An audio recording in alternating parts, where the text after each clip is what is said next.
샬롬, 오늘은 2022년 8월 8일, 8월 첫째 주일 주님 앞에 은혜를 나누도록 하겠습니다. 누가복음 12장 32절에서 40절 말씀입니다. 적은 무리여 무서워 말라. 너희 아버지께서 그 나라를 너희에게 주시기를 기뻐하시느니라. 너희 소유를 팔아 구제하여 낡아지지 아니하는 배낭을 만들라. 곧 하늘에 둔 담이 없는 보물이니 거기는 도둑도 가까이 하는 일이 없고 좀도 먹는 일이 없느니라. 너희 보물이 있는 곳에는 너희 마음도 있으리라. 허리에 띠를 띠고 등불을 펴고 서 있으라. 너희는 마치 그 주인이 혼인집에서 돌아와 문을 두드리면 곧 열어주려고 기다리는 사람과 같이 되라. 주인이 와서 깨어있는 것을 보면 그 종들은 복이 있으리로다. 내가 진실로 너희에게 이르노니 주인이 띠를 띠고 그 종들을 자리에 앉히고 나와 수종 들리라. 주인이 혹 야경이나 혹 삼경에 이르러서도 종들이 그같이 하고 있는 것을 보면 그 종들은 복이 있으리로다. 너희도 아는 바니 집주인이 만일 도둑이 어느 때에 이를 줄 알았더라면 그 집을 뚫지 못하게 하였으리라. 그러므로 너희도 준비하고 깨어있으라. 생각하지 않은 때에 인자가 오리라 하시니라. 아멘. 오늘 말씀 제목은 영원한 하나님의 이마거와 함께라는 말씀으로 은혜를 나누겠습니다. 부부관계 치료에 이마거 치료라는 게 있습니다. 이마거 치료가 생겨난 배경은 이렇습니다. 개인이 어린 시절의 경험을 통해서 형성되는 그 보호자에 대한 긍정적 혹은 부정적 이미지가 성인이 된 후 배우자를 선택할 때 영향을 미친다는 것입니다. 그리고 어린 시절 부정적인 경험의 영향력은 결혼 생활에서도 다시 다양한 문제와 갈등을 반복하도록 하는 순환적 구조를 형성하게 되는 것입니다. 즉 부부관계에서 발생하는 다양한 부정적인 갈등들은 각 개인의 아직 치유되지 않은 어린 시절의 상처로부터 영향을 받은 것으로 보는 것입니다. 이러한 치유되지 못한 상처 때문에 부부는 서로에게 상처를 주는 무의식적인 힘겨루기가 시작되면서 자신들의 분노를 표출하게 되는 것입니다. 따라서 부부관계의 다양한 갈등을 해결하기 위해서는 부정적이든 긍정적이든 어린 시절의 경험에 따른 다양한 영향을 깨닫고 자각하게 되는 것이 아주 중요합니다. 그리고 자신이 기대하는 배우자의 사랑에 대한 욕구를 인식함과 동시에 서로 만족시킬 수 있는 다양한 관계 기술을 학습하고 훈련해야 한다고 이마거 치료에서는 설명하고 있습니다. 다시 말해서 어려서부터 부모에게 물려받은 남성성과 여성상과 그 역할, 그리고 그림자가 거울처럼 이미지화되어 자신이 성인이 되어서도 그런 이미지를 그리면서 따라가게 되는 것을 의미한다는 것입니다. 좀 쉽게 예를 들자면 아버지가 도박과 폭력 등으로 부정적인 이미지가 심어진 경우 그 딸이 또한 그런 남편을 만나지 말아야지 다짐하면서도 결국은 같은 이미지를 자신도 모르게 따라가는 순환 구조를 갖게 된다는 것입니다. 결국 그 딸도 아버지에게서 받은 상처를 그리고 배우자로부터 받은 폭력과 상처를 당하는 이중 고통을 가지게 되는 것을 보는 것입니다. 상대적으로 긍정적인 영향으로 나타난다고 하면 더할 나위 없이 좋지만 인간은 완벽하지 못하기 때문에 부정적인 영향이 훨씬 강하게 작용한다고 볼 수 있는 것입니다. 오늘 본문은 주님이 제자들에게 하나님 나라를 준비하며 기다리는 그런 과정 속에 어떤 하나님의 이미지를 기대하며 살아가야 할지를 알려주고 계시는 것입니다. 사실 이 과정은 하나님에 대한 이마고 형성의 한 과정이라고 볼 수 있는 것입니다. 32절을 보시면 적은 무리여 무서워 말라. 너희 아버지께서 나라를 너희에게 주시기를 기뻐하시느니라. 아멘. 보통 정상적인 부모는 자녀에게 뭔가를 주고자 할 때 가장 먼저 기쁨을 줄 것입니다. 대개의 부모들은 자녀에게 좋은 것을 주려고 하지 결코 독을 주려고 하진 않습니다. 그러나 때로 부모가 순기능의 역할을 파악하지 못하고 자녀를 자신의 점유물이나 소유로 취하려고 할 때 부모의 자녀의 그런 관계는 역기능을 나타낼 수밖에 없게 되는 것입니다. 이때 자녀들의 부모에 대한 이미지는 평생 각인되고 또 후대에게 그 이미지를 세습하게 되는 순환의 구조가 가족 관계라는 것입니다. 하나님과 우리들의 관계도 마찬가지입니다. 하나님께서는 자녀들에게 하나님 나라의 기쁨을 주기를 원하신다고 하셨습니다. 그런데 자녀들은 하나님 아버지의 의도를 잘 알지 못하여 하나님 나라에 대해서 모르고 두려움으로 가득 차 있다고 하는 것입니다. 그러나 주님께서는 제자들에게 하나님 나라를 구하라고 하시고 이제 그들에게 하나님께서는 그의 나라를 선물로 주시기를 기뻐하신다고 말씀하십니다. 이는 핍박과 고난과 굶주림과 헐벗은 그런 상황에서 하나님 나라를 구하고자 하는 제자들에게 단순히 물질적인 것으로 채워주신다는 것이 아닙니다. 그들에게 하나님 나라를 상속받을 수 있게 된다고 그 보장을 말씀하시는 것입니다. 지금도 역시 그렇지만 우선 제자들이 주님을 따른다는 것은 삶의 현장에서 부딪히는 고난과 굶주림, 그리고 주님을 믿고자 하는 데 대한 다른 핍박과 고통, 이런 것들을 먼저 해결받기 위함이었습니다. 그런데 주님께서는 단지 그 해결뿐만이 아니라 더 나아가서 하나님 나라의 상속에 대해서 언급하고 계십니다. 어쩌면 그들은 아마 거기까지 바라지도 못했고 쳐다보지도 못했을 수도 있습니다. 그러나 주님께서는 하나님 나라에 대해 기쁨으로 사모하는 자에게 그 마음을 주신다고 하셨습니다. 사실 이것은 마치 지금 닥쳐 있는 이 삶의 문제들로 앞으로 미래가 어떻게 될지 앞을 모르고 달려가는 우리들의 발걸음과 같을지도 모르겠습니다. 그런데 그렇게 치열하게 살아가면서 그냥 하루하루를 마감하기 위해 가는 것이 아니라 하나님 나라에 대한 상속이 나에게 주어질 것이라는 약속이 있다고 한다면 그것은 하나님의 기쁨만이 아니라 우리들에게 더할 나위 없이 큰 기쁨일 것입니다. 34절에 너희 보물이 있는 곳에 너희 마음도 있다고 했습니다. 맞습니다. 마음은 생명의 근원으로 인격과 행위의 중심입니다.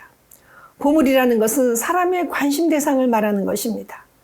마음이 이 땅의 보물 속에 재물에 관한 관심을 두느냐 아니면 하나님 나라에 대한 관심을 두느냐에 따라 그 사람의 삶의 가치가 결정됩니다. 사람은 재물과 하나님을 겸하여 섬길 수가 없다고 했습니다. 즉 신앙의 회색지대는 이제 없는 것입니다. 누구든지 하나님을 선택하든지 아니면 자기 마음이 있는 재물을 선택하는 둘 중에 하나입니다.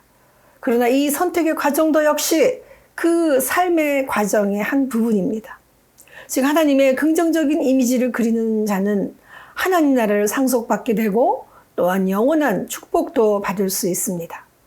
그리고 하나님 나라의 기쁨이 얼마나 큰지 하나님께서는 하나님 나라를 선택하는 그 하나 자신만으로 반드시 하나님 나라를 상속받게 될 것이라고 약속하십니다. 보통 우리가 부모님께 상속을 받으려면 얼마나 인간적인 방법들을 써봐야 되는 것이 있겠습니까?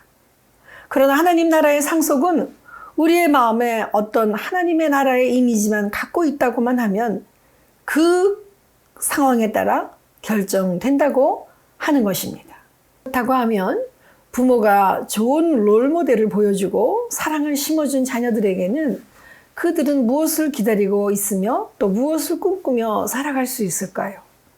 부모가 서로 사랑하며 좋은 이미지를 유산으로 남겨준다면 그 어떤 재산을 남겨준 것보다 그 한 가닥의 약속으로 말미암아 아무리 어려운 순간이 다가와도 그 약속을 붙잡고 살아가려고 노력할 것입니다. 주님께서는 이제 그 약속을 간직하고 허리에 띠를 띠고 등불을 켜고 서 있으라고 말씀하고 계십니다. 즉 주님을 따르는 사람들은 오직 약속하신 하나님 나라에 관해서 꿈을 꾸며 등불을 켜고 준비할 것입니다.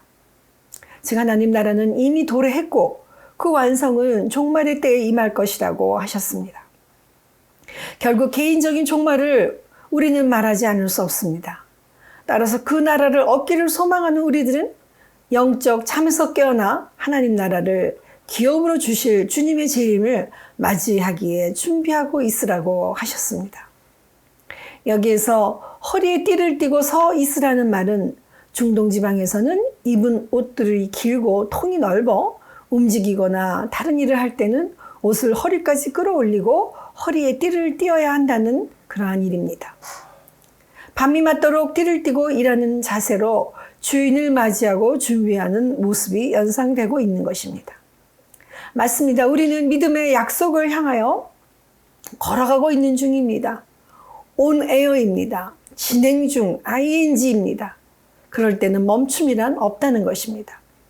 계속해서 ongoing, 가고 있는 것이고, 그리고 거기가 어디가 끝인지 그 끝은 주님만이 아시고 우리는 그 과정을 걸어갈 뿐인 것입니다. 그러므로 믿음의 목표가 없는 것이 아니라 반드시 약속의 증명과 보증이 있는 하나님의 나라를 향하여 가는 것입니다. 이 얼마나 큰 소망입니까? 이 소망이 있으면 잠잠히 계속해서 갈 수 있습니다. 세상에 갓 태어난 아이는 오직 자신을 낳아준 부모의 권위자 안에서 부모를 통해서만 자신을 알 수 있습니다. 부모가 자신의 이름을 부르며 그가 어떤 존재인지 말해줄 때 아이는 그 말을 통해서 정체성을 깨닫고 확립하며 내가 어떤 존재인지 알아가게 되는 것입니다. 이것이 부모가 우리에게 심어주는 이미지입니다. 우리는 우연히 생긴 우주의 먼지가 아니라 하나님의 형상으로 창조한 그분의 자녀로서 우리를 알 수 있는 유일한 방법은 한 가지뿐입니다. 나를 만드신 하나님을 바라봄으로써 우리의 존재 가치가 그 의미를 발견하게 되는 것입니다.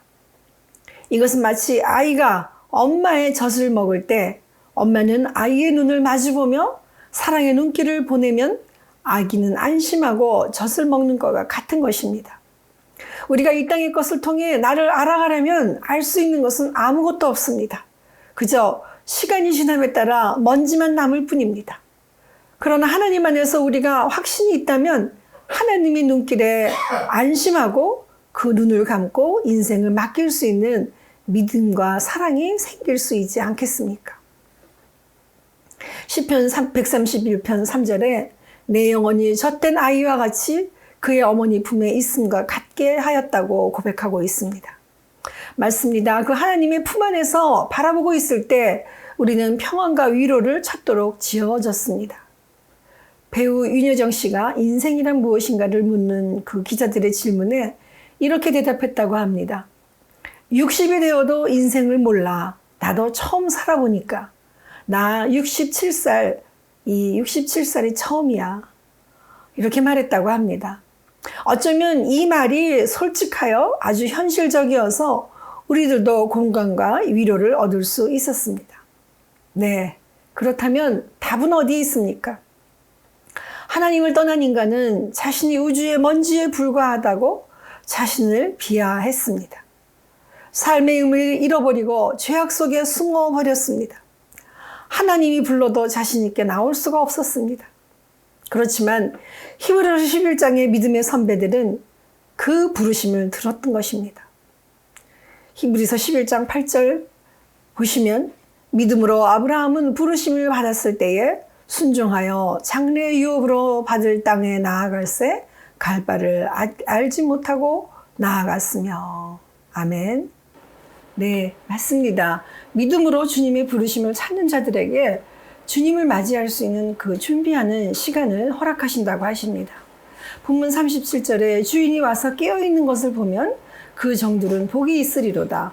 내가 진실로 너희에게 이르노니 주인이 띠를 띠고 그 종들을 자리에 앉히고 나와 수종 들리라. 아멘. 우리의 인생은 한 치 앞도 보이지 않는 칠흑과 같은 어둠 속에 있습니다. 어떻게 길을 잃은 우리가 길을 찾기 위해 무엇을 준비해야 하겠습니까? 그저 어둠 속을 뚫어지라 쳐다보기만 한다면 되겠습니까? 어둠 속에 있는 우리에게 필요한 것은 바깥에서 주어지는 밝은 빛입니다. 그 빛을 만나기만 하면 우리는 끝까지 붙잡고 그 어두움에서 나올 수 있을 것입니다. 요한복음 1장 9절에 참 빛이 있었습니다. 그 빛이 세상에 와서 모든 사람을 비추었습니다라고 합니다. 본문 39절은 말씀입니다. 너희도 아는 바니 집주인이 만일 도둑이 어느 때에 이를 줄 알았더라면 그 집을 뚫지 못하게 하였으리라. 아멘. 우리 안에 빛이 있지 못하고 어두움이 있다면 도둑이 어느 때에 들어오는지 알 수가 없습니다. 그러나 명쾌한 답이 여기에 있습니다. 불을 밝히고 주인이 오실 때까지 계속 주시하고 있는 것입니다. 이 준비는 무슨 힘으로 할 수 있겠습니까? 오직 주님으로부터 나오는 빛을 봐야 가능할 것입니다. 그 빛은 우리의 소망과 본향을 사모하는 그 믿음입니다. 그래서 히브리서 11장 16절에 그들이 이제 더 나은 본향을 사모하니 곧 하늘에 있는 것이라. 그러므로 하나님이 그들의 하나님이라 일컬음을 받으심을 부끄러워하지 아니하시고 그들을 위하여 한 성을 예비하셨느니라. 아멘. 맞습니다. 이 예비하신 한 성만을 찾을 수 있다면, 아니 우리는 그 성을 찾기 위한 과정을 인생 절반을 통해서 걸어갈 것입니다. 이 길이 때로는 늦어질 수도 있고 앞이 안 보이는 캄캄한 과정일 수도 있고 때로는 꽃길만 걷는 아름다운 시간일 수도 있습니다. 그렇지만 이것은 주님의 말씀이 우리의 등이 되고 빛이 될 때 그 빛을 보고 서서히 걸어가며 준비하는 과정이 될 수 있습니다. 우리의 인생은 그러므로 영원한 ongoing with faith with God입니다.